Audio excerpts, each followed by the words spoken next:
Trying to figure out how to stand here because if I'm here, I'm too tall, aren't I? Let's see, why didn't I play college? Am I still doing the ground stroke challenge? I don't even know how to do a kick serve. Alright, we're live, we're recording. Hi everyone, how are you guys doing? Welcome back to my YouTube channel. My name is Brittany, if you don't know, and I'm a professional tennis player. Yeah, it's been a while since I've kind of just sat in front of the camera and talked to you guys, but today we are doing a little Q&A. So I asked you guys a few questions on Instagram, YouTube, and just some of the questions that you guys have asked me personally. I'll try my best to answer them, and you'll get to know a little bit about me a little more and what I have planned for the new year in 2025. Let's jump right into it.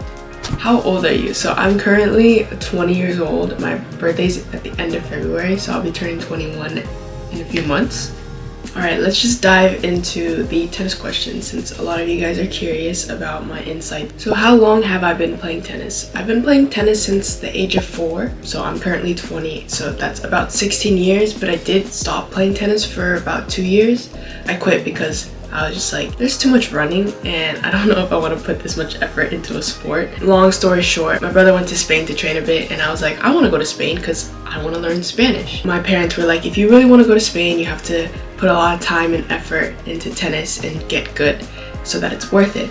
So then I started training again and then I started liking it a little bit more and I went to Spain. I took the Spanish classes, but yeah, I just started going there for tennis. Alright, next question. Can we talk about your journey from being a junior playing tennis to getting to Pro Tour? Compared to other players, I never actually played any juniors. I didn't start competing until I was 14. My coach at the time, which is also my dad, he had the philosophy of saying, let's just train all of these years, make sure you have everything, so that by the time I can play matches, I'll be ready and I'll have all the fundamentals. So I didn't start playing until I was 16. I played for about a year. I played like little opens in Spain. I was about to start playing junior ITFs, but then unfortunately COVID hit, so that kind of shut everything down for me. And then 2 years passed. By then I was 18, so I decided, I'm just going to go straight into the Pro Tour. Who was your inspiration? And I'm trying to get higher UTR. Any tips? Also, what would you say to your future self? My inspiration is definitely my brother. Whatever he did, I wanted to do. Tennis, academics, I'm always trying to match up to him, so he's definitely my inspiration. I don't really have a favorite tennis player. It's kind of bad, but I don't really watch tennis. I only watch tennis if I'm like at a site, at a tournament, and I have spare time, so I'll watch the matches in between. He's my inspiration. I don't really have a favorite tennis player other than him.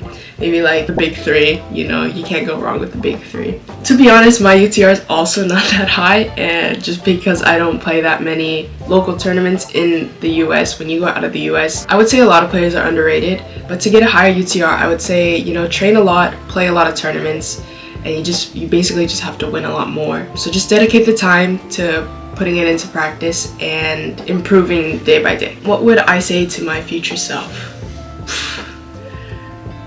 To my future self, I think it would be easier for a question to say, what would you say to your past self? I would say things are going to work out even if it doesn't feel like it, and overall just be proud of myself of how far I've come and the amount of work that I put in. Who inspired you to have 2 forehands, or is it something that you're just comfortable with? And I get this question a lot because definitely having 2 forehands is not very usual. At the age of 4, I started playing, so the racket was a little bit heavy, as well as, as a kid, some kids start with 2 hands just because it's easier to hold without having everything all erratic and stuff like that. My coach has a philosophy of saying, 2 hands is better than 1. Yes, there's a lot of pros and cons. For example, a con is that you won't have as much reach as a one-hander. If I leave one arm like this, but this arm's kind of restricting it, so I had to pull it a bit closer. So definitely when I'm on the run, it's a lot harder, but I can also hit a one-hander if I really need to. It's just not as good. So that's a con. Another con is that it's also more physically demanding. You have to use a lot more of your legs to get into the ball. Instead of like throwing your arm, you're really using your whole body to hit the ball. But a theory that my coach taught me, 2 hands are better than 1. For example, we have 2 hands on the backhand now instead of just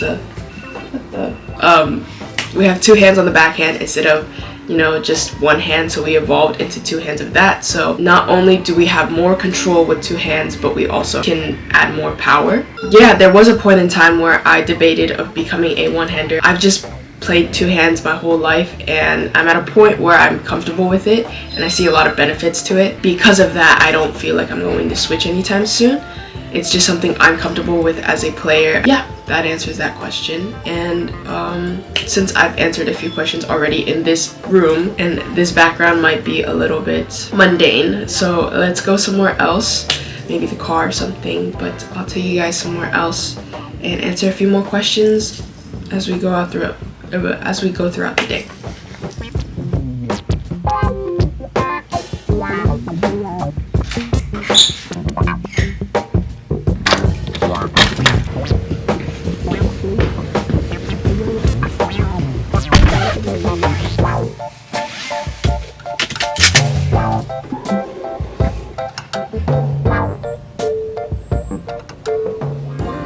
Alright, so I am currently charging my car at the Tesla place, just to get out of the house a little change of scenery.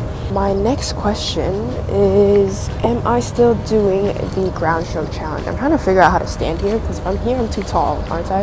I don't know. It's okay. I am not doing the ground stroke challenge anymore. At the time, it was a very good trend to do, and it was actually very helpful in my tennis and everything. I got really tired doing it because there was a day that I had to do over like 1,000 ground strokes or something like that. I got a bit tired after that, and then with competitions and everything, I didn't have time to do it either. And then I tried to do it again, but unfortunately it just didn't get as much traction as before. I was gaining maybe 1 follower a day or 0 followers. I was losing followers by the day, so I don't think it'd be very entertaining for you guys to watch. That's why I'm not doing that challenge anymore. Which YouTubers would you like to collaborate with, and why? I'd say Tennis with Dylan. Tennis with Dylan is I'm very excited to meet him one day. I really hope to make a video with him or see him, maybe get some tips from him, because for sure he's one of those people where I'm like, I think he'd just be a really cool person to meet. Another person is it's Eliza West. She does like Instagram reels, keeping you guys up to date on like the tennis news or tennis outfits and things like that. And I think she's also a type of person that I'd get along with. And I mean, there's just so many tennis creators out there. I would be more than happy to meet anyone, to be honest. I feel like the tennis community is just so good, and a lot of people are just super kind. What do you do, if anything, to prevent or minimize muscle cramps on match days? I've tried electrolytes, water, bananas, stretching, massage. The most important thing is just to be physically fit. So make sure you're in the gym and you're training your body to be on court, playing that intense for that amount of time. For example, like you can start training for 3 hours in case your matches go to 3 hours, or at least very high intensity, making sure that your body is used to that. Another thing is that when you're nervous or you start thinking like, oh shoot, I'm gonna cramp, that's when you're more likely to cramp because you're thinking about it. I mean, the other remedies are just like cramp away a hurt is pretty good, mustard is good if you take that, pickle juice is good, but making sure that you're doing your recovery regularly so that your muscles are loose and not always tight. I'm not too sure myself because I don't really cramp that often, but that's what I learned from my experience. This is a question that I get asked quite often because definitely for sure this is not a normal route, especially being a US citizen and also from an Asian family. So growing up, I went to public school all the way throughout my middle school, and then once high school started, I was doing private school online.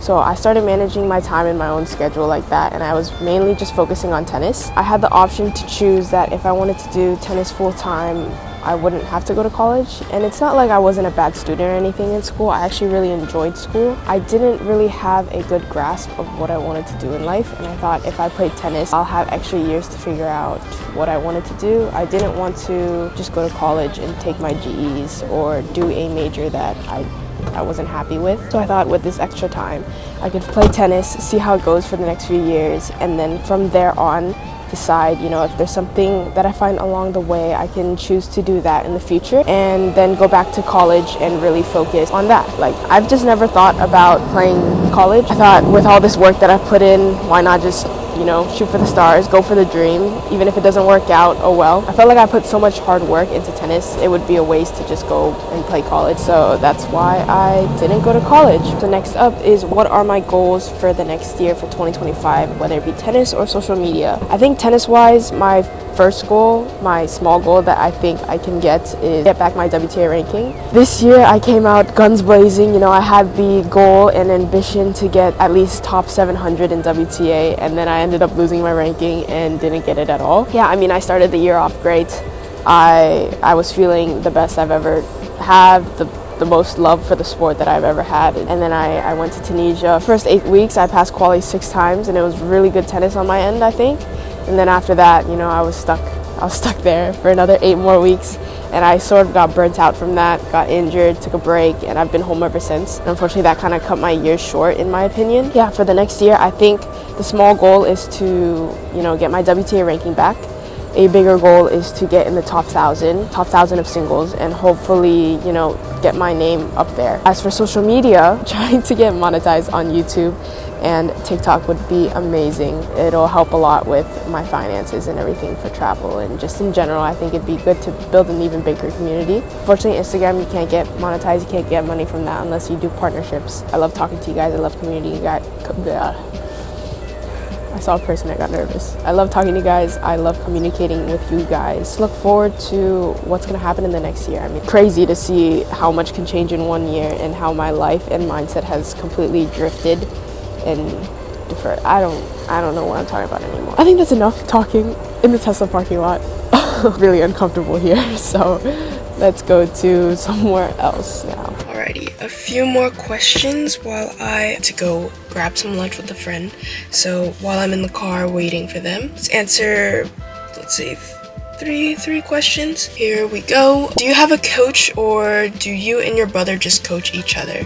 So I currently don't have a coach. All my life, my coach has basically been my dad. But over the past year and a half, I've kind of not had him as a coach anymore. I think communication and everything is a little tough, especially when they're your parents. And the whole coach-dad dynamic thing, it's really hard. And I didn't want to hurt our relationship as a dad and daughter, so I would rather just him as a dad. And then Jordan and I, we have very similar mindsets, and I look up to him quite a lot, so I listen to almost everything he says. But yeah, and then for Jordan, he also doesn't have a coach. He's thinking of getting one. I don't believe I have the experience and the level to help him, so I'm kind of, when I'm traveling with him, I'm more of a supporter and the person on the side, like going like, woo, yeah. And then I do tell him things that I notice in his game. He'll take that advice and he'll either agree with me, or, you know, it gives him something to reflect on, seeing like, oh, this is what I thought, are other people thinking the same? But definitely my skill level and my experience is not enough to help him get to that next level. What stroke / technique / tactics that you think you need training the most? So definitely my serve at the moment. My serve has definitely been lacking. Another thing is my speed. I think my speed and my footwork are also lacking. In the following months, I want to get better at being more of an all-around player. I want to be more comfortable at going to the net and finishing the points there, because I think I have a lot of opportunities where I drag my opponent off the court, and I have a lot of opportunities where I can go to the net and finish it, but unfortunately I'm just not comfortable with doing so. Do you have any ways that you practice at home when you can't get out on the court? There's a few ways. Usually when I can't get out on the court, I decide, you know, it's a rest day, especially when it's raining or something like that. If you have a foam ball and a blank wall, you know, just working on your stroke, kind of like just hitting against a wall, but of course you're not hitting it hard, and you can work on your volleys and things like that. Another thing that you can do is shadow swing. If you're working on your serve, you can put some tennis balls in a sock and work on that motion of serve and exploding up. That also works. If you can't do any of those, just work on some fitness things, because, you know, strengthening your core, your arms, your legs, explosiveness, things like that are also great. Okay, so someone asked for tips on kick serves because their serves are so bad and they need help, but I don't even know how to do a kick serve. If I could give you any advice, you know, make sure that you're tossing behind you, your back is kind of like at a curve. First you learn how to brush up like this, and then you learn how to brush like that, if that makes sense. Like your hand is going this way, up and this way, but I mean, my serve is probably like the weakest thing in my game, so I don't think you should really listen to it. But I mean, you could try it, see if it works. If it works, then great. What do you do to stay mentally engaged during longer points? So I actually have this problem a lot. I think it's on and off for me at the moment, since I still feel like I'm pretty inexperienced when it comes to matches. A good thing to work on is definitely following your breath. Following your breath and just focusing on the ball. Try not to focus too much on your opponent. You can either go two ways with that. You can either decide to, you know, sort of give away a little bit because you're like, wow, this is gonna be really hard. Or you step up to the plate and say like, okay, this is going to be hard, but you know, at the end of it, I'm going to do my best, put all of the effort that I possibly can into this so that I leave with no regrets. Because the worst feeling, what was I saying? You have to get over the hurdle of making excuses for yourself if you don't want to work hard. A good book is The Inner Game of Tennis. If you read that, it makes you realize how many different things that are going on in your head and what to do about it. Learning how to problem solve. There are days also though where I'm just like, oh, I can't hit like a forehand, I can't hit a backhand, I can't hit a serve. I'm not being rational about it, I'm being too emotional, and that's definitely a part that is very tough in the mental side of tennis. For example, like if you were to just step outside of your body and were to look at it from the outside and be like, what can I do to feel better about this match, to leave with no regrets? Alright, so I gotta go eat because my friend is waiting for me. Realized I'm running out of sunlight and yeah, running out of time as well. So I think we're gonna end the Q&A there, and if I didn't answer your questions, please comment them down below and I will answer every single one of the questions that you guys have. If not, and you guys want me to make a part 2 for this Q&A, let me know down in the comments and I'll answer those as well. Thank you guys so much for watching. I hope that I answered some of the questions that you guys have for me. Hope you guys got to get to know me just a little bit more. Stay tuned for more YouTube videos. If you stayed to the end, make sure you hit that like, hit that subscribe if you haven't already, turn on post notifications to be notified every single time that I post a YouTube video. And if you made it this far, comment down a duck emoji. Comment down a duck emoji so that I know that you guys made it all the way to the end. If you did make it all the way to the end, I want to let you guys know that I love you guys so much. I am so grateful to have you guys as such an amazing community. That is it for the video, and I'll see you guys. Peace. Bye bye. Ceiling fan blowing cold breeze on your body. I can't tell you really what it